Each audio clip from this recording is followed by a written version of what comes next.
میرے امام کا ایک ہی بیٹا حضرت امام زین العابدین، ان کے 6 بیٹے کتابوں میں آتے ہیں، کم اور زیادہ کی روایتیں بھی ملتی ہیں۔ امام زین العابدین ایک لخت جگر اور ایک خاندان کی سپہ سالار بی بی، کون بھلا؟ حضرت سیدہ زینب یہ جناب زینب جب پیدا ہوئی تھی نا تو حضرت علی رضی اللہ تعالیٰ عنہ فرماتے ہیں کہ حضور سفر پہ گئے ہوئے تھے، تو مجھے سیدہ فاطمہ نے کہا کہ بچی کا نام رکھو، تو میں نے کہا کہ میں نے پہلے رکھے ہیں۔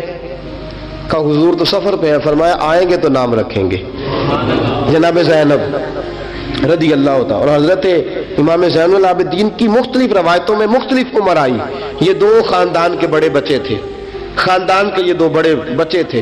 میرے دوستو، یہ جو ایک اہم مسئلہ آپ کے گوش گزار کروں، پہلے یہ ہوتا تھا پہلے کہ خلافت روحانی بھی اور سیاسی بھی ایک ہوتی تھی، امام حسن تک ایک رہی، روحانی خلافت بھی اور سیاسی خلافت بھی ایک رہی۔ مسئلہ تھوڑا باریک ہے، تھوڑا سا آپ کو میرے بات غور سے سننی پڑے گی۔ پہلے خلافت ایک ہوتی تھی، روحانی بھی اور سیاسی بھی۔ حضرت ابو بکر صدیق رضی اللہ تعالیٰ عنہ سیاسی کام بھی کرتے تھے مسجد نبی کے منبر پر بیٹھ کر، اور ساتھ ساتھ لوگوں کو روحانیت کی طرف بھی توجہ دلاتے تھے، اللہ بھی سکھاتے تھے، لوگوں کو نماز بھی پڑھاتے تھے، جمعہ بھی پڑھاتے تھے، سارا کچھ ہوتا تھا۔ جناب امام حسن تک یہ کام رہا، حضرت عمر فاروق، حضرت عثمان غنی، جناب علی مرتضیٰ اور امام حسن تک یہ سلسلہ رہا۔ پھر خلافت 2 حصوں میں بٹ گئی، ایک ہو گیا سیاسی خلیفہ جو حکومت چلائے، اور ایک ہو گیا روحانی خلیفہ جو لوگوں کو اللہ بتائے۔ وہ جو خلافت تھی نا روحانی، وہ آج تک آ رہی ہے، صوفیاء کے ذریعے، علماء کے ذریعے، نیک اور پارسا لوگوں کے ذریعے وہ اللہ بتاتے ہیں، وہ اللہ بتاتے ہیں، پھر اپنا خلیفہ بناتے ہیں، پھر وہ اللہ بتاتا ہے۔ یہ وہ ہے خلافت۔ حضرت امام زین العابدین رضی اللہ تعالیٰ عنہ کو بادشاہ وقت نے بلایا نا اپنے پاس، تو امام زین العابدین نے فرمایا میں نہیں جاؤں گا، میں جاؤں گا۔ عبد المالک بن مروان نے بلایا اور امام زین العابدین کو کہا کہ آپ کو ضرور آنا پڑے گا۔ آپ نے فرمایا اس کی وجہ؟ اس نے کہا وجہ یہ ہے کہ آپ کی طرف لوگوں کا رجوع بہت ہے، لوگوں کی توجہ بہت ہے، دل کھینچے چلے جاتے ہیں۔ امام زین العابدین نے فرمایا سارا زمانہ بھی میری طرف آئے، پھر میں بادشاہ کے دربار میں، بادشاہ بزرگوں کے پاس آئے تو ان کی عزت بڑھتی ہے، اور اگر نیک لوگ بادشاہوں کے دروازوں پہ جائیں تو ان کی عزت گھٹتی ہے۔ فرمایا میں نہیں جاؤں گا۔ اس نے کہا کہ امام مجھے سمجھ کوئی نہیں آتی۔ امام زین العابدین سے کہنے لگے مجھے سمجھ کوئی نہیں آتی کہ بادشاہ میں ہوں لیکن راشا آپ کے پاس ہوتا ہے۔ عجیب تماشا ہے کہ لوگوں کی تلواریں میرے ساتھ رہتی ہیں، دل آپ کے ساتھ دھڑکتے ہیں۔ میں دیکھتا ہوں کہ مدینے کے بعد ایک کٹیا میں آپ رہتے ہیں، کٹیا میں، لیکن میں دیکھتا ہوں کہ سورج بھی چڑھتا ہے تو آپ کو سلامی دے کے چڑھتا ہے، اور چاند بھی نکلتا ہے تو حسین کے بیٹے کے قدم چوم کے نکلتا ہے۔ امام زین العابدین مدینے سے باہر چلے گئے، ڈیرا لگا لیا، عمر بھر اسی جگہ، نام تو علی اوس تھا نا آپ کا، لیکن زین العابدین عبادت کرنے والوں کی زینت۔ میرے امام نے خلیفہ عبد المالک بن مروان سے کہا تو باز آ جا، میں حسین کا بیٹا ہوں، مجھے لوگوں کو اللہ سکھانے دے۔ اب میں تخت خلافت پہ بیٹھ کر نہیں، میں چٹائی پہ بیٹھ کے دین پڑھاؤں گا، اب میں فرش زمین پہ بیٹھ کے لوگوں کو اللہ سکھاؤں گا۔ امام زین العابدین کو خلیفہ عبد المالک بن مروان ہوا پتہ کیا تھا؟ تھوڑی سی تاریخ بتا دوں۔ یزید کے مرنے کے بعد اس کا بیٹا آیا، وہ 40 دن تک رہا، میں نے 10 محرم کو بتایا تھا۔ اس نے کہا میں اپنے باپ کو بھی اس قابل نہیں سمجھتا تھا، چھوڑ کے چلا گیا۔ اس کے بعد حضرت عبداللہ ابن زبیر رضی اللہ تعالیٰ عنہ جو تھے، وہ کیونکہ مکہ اور مدینہ اور حجاز کے لوگوں نے انہیں اپنا امیر بنا لیا تھا، جب یزید کے بیٹے نے خلافت چھوڑی تو وہ پورے ملک کے ایک جو ہے وہ امیر بن گئے۔ ان کے درمیان ہی مروان نے سازش کی، مصر اور شام پہ اس نے اپنا تسلط جما لیا۔ مروان مرتے وقت اپنے بیٹے عبد المالک بن مروان کو بنا گیا امیر۔ عبد المالک بن مروان بڑا ظالم، بڑا خونخوار، بڑا بد تہذیب آدمی تھا۔ امام زین العابدین سے کہنے لگا کہ آپ کو آنا پڑے گا۔ آپ نے فرمایا میں کوئی نہیں آؤں گا۔ اس نے امام زین العابدین کو گرفتار کرایا۔ بہت سارے بزرگوں نے لکھا ہے، بالخصوص امام قشیری نے رسالہ میں لکھا، گرفتار کرایا، ہاتھوں میں بیڑیاں، پیروں میں بیڑیاں۔ امام زین العابدین جس طرح نکلے تھے نا کربلا سے اور دمشق آئے تھے، गिरफ्तारी के आलम में, और फिर दमिश्क से मदीने आए थे, उसी आलम में फिर गिरफ्तार कराया। और खलीफा अब्दुल मलिक बिन मरवान के सामने जब इमाम ज़ैनुल आबिदीन पहुंचे तो आपने कहा कि तूने देखा है ना मेरे बाप के कातिलों का क्या अंजाम हुआ था, तूने देखा है मेरे बाप के कातिलों का बाद आ जा। उसने कहा कि यजीद के पास ताकत थी, उसने आपको गिरफ्तार करा लिया था, अब मेरे पास ताकत है, मैंने भी गिरफ्तार करा लिया है। इमाम ज़ैनुल आबिदीन से कहने लगा आपके पास ताकत है तो दिखाइए, आपके पास है ताकत तो दिखाइए।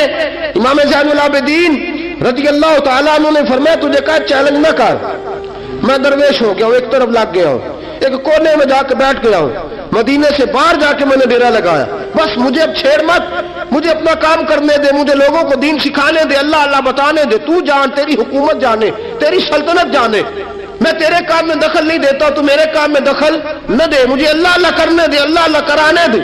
कहने लगा मेरे पास ताकत है, मैंने गिरफ्तार कर लिया है। इमाम ज़ैनुल आबिदीन रज़ी अल्लाह तआला अन्हु के हाथ और पांव में बेड़ियां थी, इमाम ज़ैनुल आबिदीन की जुबान से निकला अल्लाह अल्लाह अल्लाह। तीसरी दफा जब आपकी जुबान से अल्लाह निकला सारी बेड़ियां टूट के जमीन पे गिर गई। इमाम ज़ैनुल आबिदीन के लिए उठने लगा, फरमाया बैठ जा जमीन पे। खलीफा जमीन पे बैठा, इमाम ज़ैनुल आबिदीन रज़ी अल्लाह तआला अन्हु निकले। मुझे न कहना रवायत ज़ईफ है, रवायतें ज़ईफ होती हैं, अकीदे मजबूत होने चाहिए। हजरत इमाम ज़ैनुल आबिदीन पलटे और पलट के कहने लगे ताकत पहले भी हमारे पास थी, ताकत आज भी हमारे पास है, जब रब कहता है हम इस्तेमाल नहीं करते और जब कह देता है तो हम इस्तेमाल करना शुरू कर देते हैं। बस अल्लाह की रजा पे राजी है।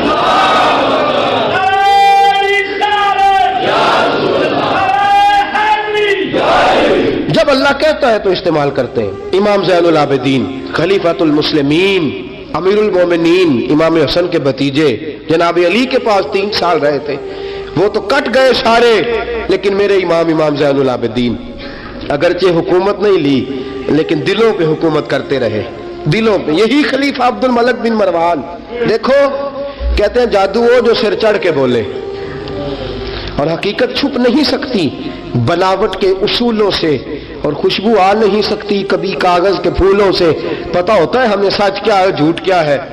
तवाफ़े काबा हो रहा है, तवाफ़े काबा, एक औरत बहुत बड़ी, उसने काबे में भी आके जुल्म करने शुरू कर दिए, लोगों को तंग करना शुरू कर दिया। एक बात याद रखना, मैं गया हूं उम्रे पे, मुझे अल्लाह ने तौफीक दी है, लोग वहां जाके भी बाज नहीं आते, धक्के मारते हैं, बड़ा कुछ करते हैं, वो अल्लाह का घर है। अगर फजल ज्यादा है तो वहां गजब भी बड़ी जल्दी हो जाता है। वो बीबी बाज नहीं कहती थी मैं बहुत बड़े अमीर की बीवी हूं, खबरदार कोई करीब आया तो। हजर अस्वद के करीब गई तो हजर अस्वद ने पकड़ लिया, दबोच लिया, पकड़ लिया, छोड़ता ही कोई नहीं, चिमट गई साथ, बुलाओ लोगों को, बड़ा कुछ किया, लेकिन हजर अस्वद छोड़ता। अल्लाह आपको हज की तौफीक दे, आमीन तो कह दे, अल्लाह आपको उम्रे पे ले जाए। ये हजरे अस्वद पता बंदे जाके बहादुरी दिखाते हैं, मैं जी परा सट्टे 5-7 बंदे, मैं फिर चुमदा रहा बड़ा चेर, एक कोई अकलमंदी की है, ये कोई अकलमंदी वाली बात है। वहां जाके हमारे बुजुर्ग तो कहते हैं वहां जाके जानवरों का भी अदब करो। वो खुदा रसूल के मेहमान में धक्के देते रहे हो, कोई अकलमंदी है, ये कोई बहादुरी नहीं। अगर सूडान वाले करते हैं, ईरान वाले करते हैं तो वो जाने, उनका रब जाने, उनके अमल जाने। हम तो वहां जाके जानवरों का भी अदब करेंगे, अदब करेंगे, एहतराम। नहीं मौका मिलता तो न मिले।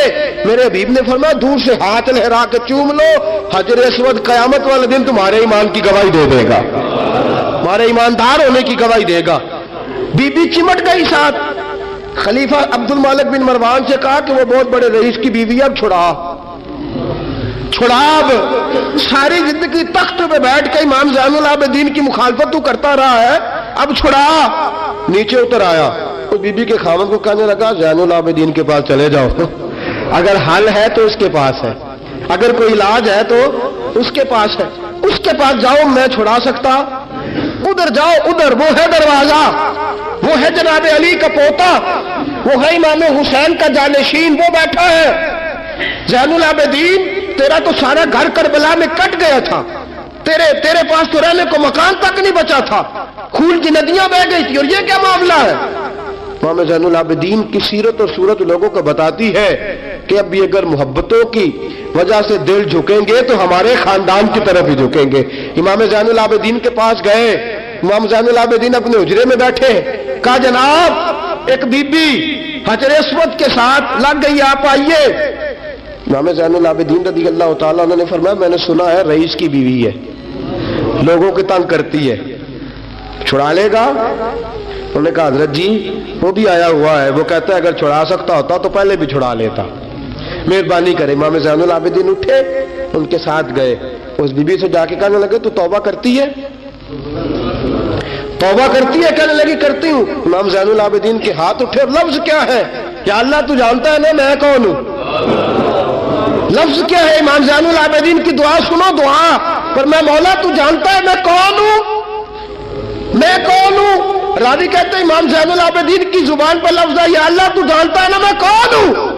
बीबी धड़ाम से पीछे गिरी और कहने लगी अल्लाहु अकबर, धड़ाम से पीछे गिर गई। अल्लाहु अकबर। अली का घर भी क्या घर है कि जिस घर का हर एक बच्चा जिसे देखो वही शेरे खुदा मालूम। और मेरे आला हज़रत फरमाते हैं तेरी नस्ल पाक में है बच्चा बच्चा नूर का, तू है ऐने नूर, तेरा सब घराना नूर का।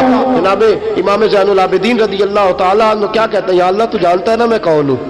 एक वो थे जो मिट गए, मिटते हैं, मिट जाएंगे, मिटते हैं आदा तेरे, न मिटा है न मिटेगा कभी चर्चा तेरा। एक वो थे जो मिट गए और एक ये मेरे इमाम का साहबजादा है। और मेरे दोस्तों वो जो बात मैंने पहले कही ना, ये अकड़े रहे, ये जालिम अकड़े रहे, मर गए। मेरे इमाम का ये साहबजादा, एक साहबजादा मदीना मुनव्वरा के एक कोने में एक नुक्कर में सारी जिंदगी। लोग कहते हैं कि इमाम ज़ैनुल आबिदीन का हाल ये था नमाज शुरू करते इतनी लंबी नमाज पढ़ते कि भूल जाते सारा जमाना। इमाम ज़ैनुल आबिदीन नमाज पढ़ रहे हैं, घर में आग लग गई है, छोटा बच्चा आपका छोटा साहबजादा करीब सोया हुआ है। इमाम ज़ैनुल आबिदीन रज़ी अल्लाह तआला अन्हु नमाज पढ़ रहे, आग लग गई, बच्चा करीब सोया, लोग आए, शोर मच गया, आग बुझाते रहे, बच्चे को उठा के ले जाते रहे। नमाज के बाद इमाम ज़ैनुल आबिदीन ने देखा, फरमाया ये क्या है, ये खाक किस किस्म की? उन्होंने कहा हज़रत जी घर में आग लग गई थी, आपको पता ही नहीं? कहा क्यों, क्या हुआ? कहा हम सारा जमाना आग बुझा रहा था, आप नमाज पढ़ रहे थे। फरमाया तुम दुनिया की आग बुझा रहे थे, मैं नाना मुस्तफा की उम्मत पर दोज़ख की आग बुझा रहा था। तुम दुनिया की आग बुझा रहे थे, मैं हुजूर की उम्मत के लिए दोज़ख की आग बुझा रहा था। तुम दुनिया की बुझाते रहे, मैं दोज़ख की बुझा।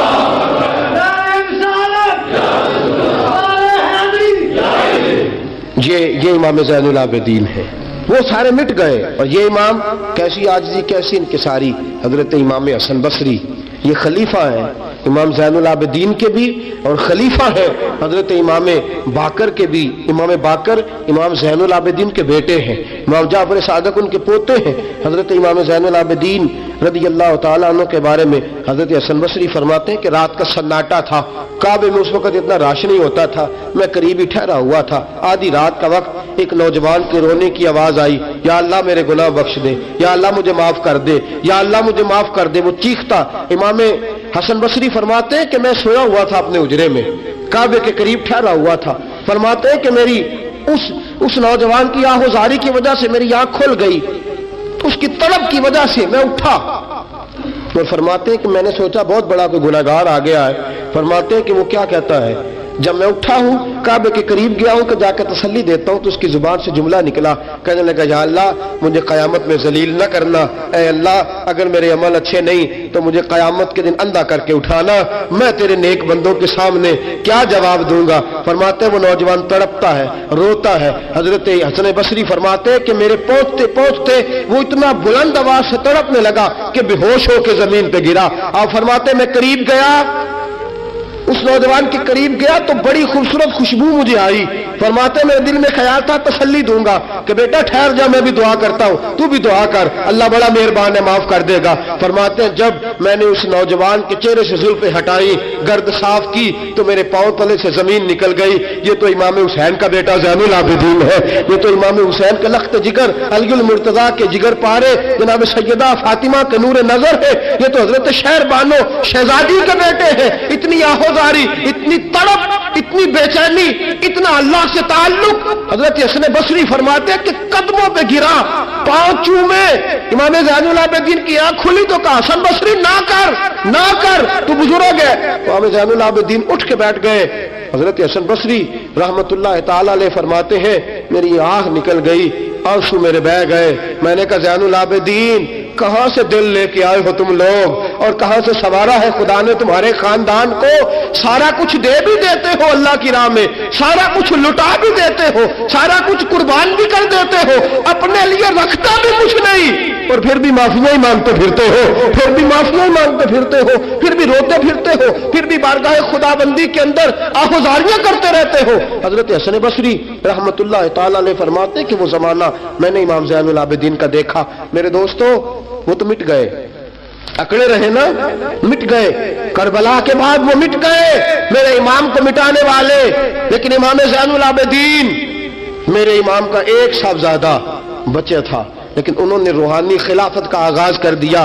पूरी दुनिया में मेरे इमाम ज़ैनुल आबिदीन का फैज है, जिस्मानी भी है, रूहानी भी है, इल्मी भी है। इमाम ज़ैनुल आबिदीन ने जिंदगी पूरी गुजार दी एक कोने में लग के। इमाम ज़ैनुल आबिदीन किसी सियासी काम में कभी मुदाखलत नहीं।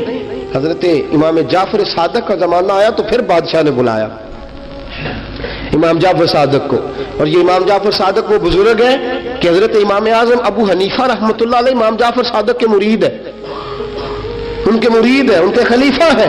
हजरत इमाम जाफर सादक को बुलाया, और जब सैयदना इमाम जाफर सादक रहमतुल्लाह अलैह रज़ी अल्लाह अन्हु पहुंचे तो आपने शानदार लिबास पहना और आला किस्म का जुब्बा पहना, आला किस्म की पगड़ी बांधी, हाथ के अंदर असा पकड़ा। और हजरत इमाम जाफर सादक रज़ी अल्लाह ताला अन्हु कच्चे मकान से निकले, लेकिन जरा बावकार होके निकले।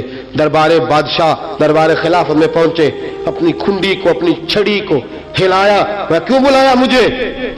वो बादशाह जिसने कहा था बुलाओ जरा, पता करता हूं क्यों मेला लगा रखा है। फिर भी बादशाह डरते रहते हैं, फिर भी डरते हैं कि अगर इन रूहानी लोगों ने इशारा किया तो सारी दुनिया इनके पीछे निकल पड़ेगी। बुलाओ, क्यों मेला लगाए रखा है?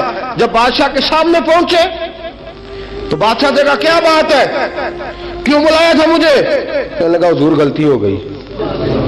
आज के बाद इमाम जाफर सादक बाहर निकले तो बादशाह के वारी कहने लगे, तू बड़ी बातें करता था, डिंगे मारता था, बढ़ के मारता था, बुलाओ इमाम को पूछ लेता हूं क्या हुआ।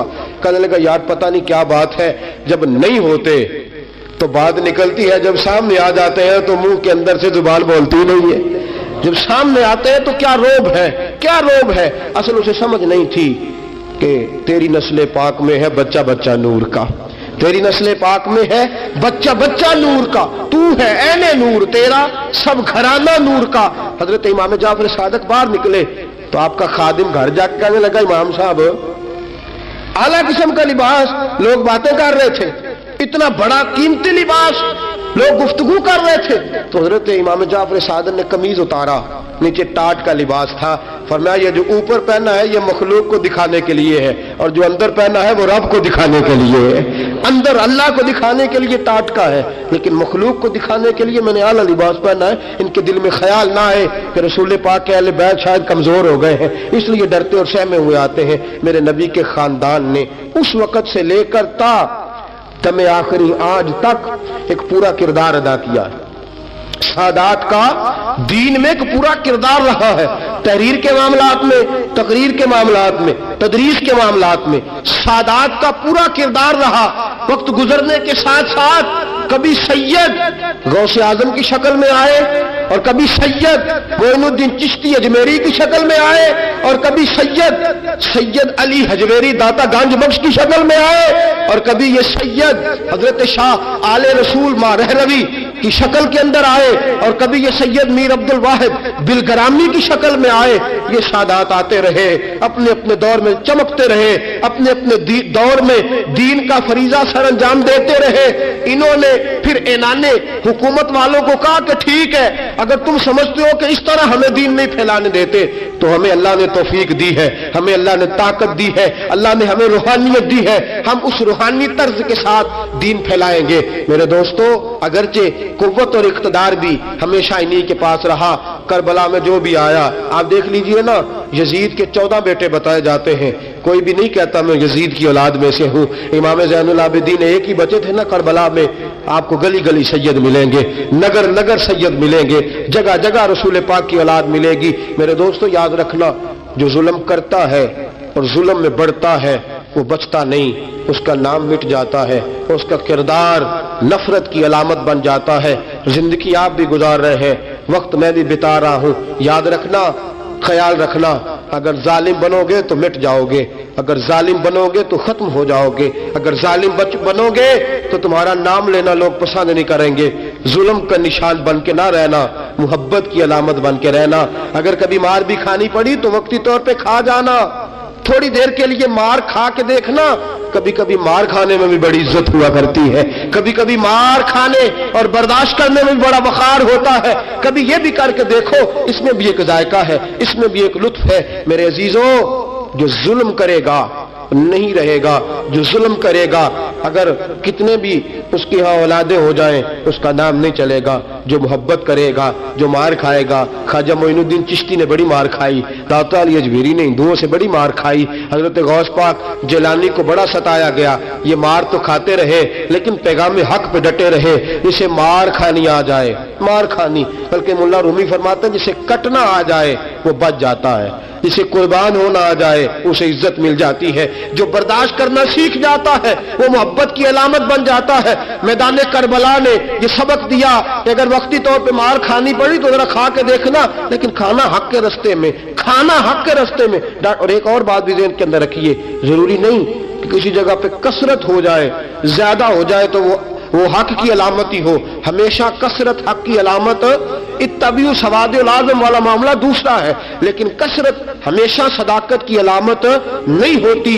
یزید کے ساتھ تھے تو بہت زیادہ, لیکن کبھی بھی دل کے ساتھ انہوں نے یزید کی سپورٹ نہیں کی. تھے بہت امام حسین کے ساتھ, اس وقت تو تھوڑے تھے, لیکن ذرا آج تک دیکھیے کتنے ہیں جو امام حسین سے پیار کرتے ہیں, میدان کربلا سے لے کر آج تک.